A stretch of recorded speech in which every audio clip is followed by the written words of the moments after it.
think that misinformation and disinformation legislation that's being proposed in different countries could be used by governments to hide inconvenient information?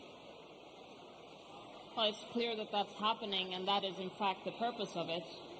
I mean, you don't need institutes and programs and so on to monitor false information online. Like, if there were any truth to their zeal to stop false information, then they would be the biggest supporters of WikiLeaks and promote the WikiLeaks model as the best possible journalism, right? Interestingly, usually the people who are involved in all that are the worst critics of WikiLeaks because they see it as a true threat. WikiLeaks, by the way, has never published a false piece of information. It has 100% authenticity record, which is unparalleled, unmet by any other organization, publishing organization anywhere. So, of course, what it really is an industry, and the problem is that the, academic institutions and so on that should be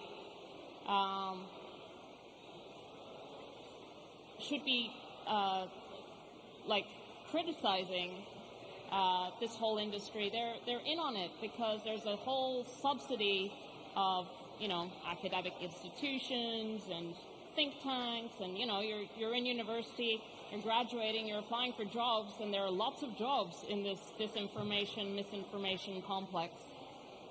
So I mean that's a really big problem, and that there isn't a similar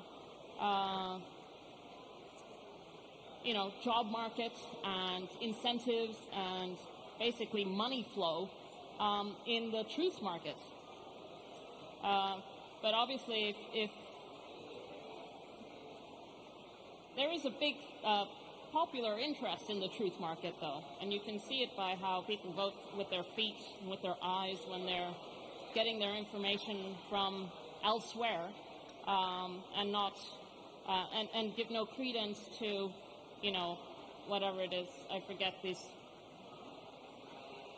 forget the names of these organizations that are supposed to vet information that are completely have no credibility whatsoever. And of course, the Twitter files made it a really good, showed, not the full picture, but a very good picture of what was really going on. And of course, another problem, which is connected with this, is the revolving door between government, intelligence agencies, and tech companies at the top. It's the same people, and they're not recruiting from into key positions. You need people from privacy, human rights, journalism, people who are actually have cut their teeth on this stuff, on truth.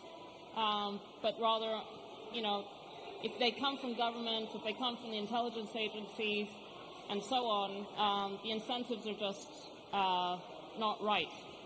And then, of course, tech companies don't want to be regulated, so it's a very difficult problem to solve because, I mean, the EU is just loving this disinformation,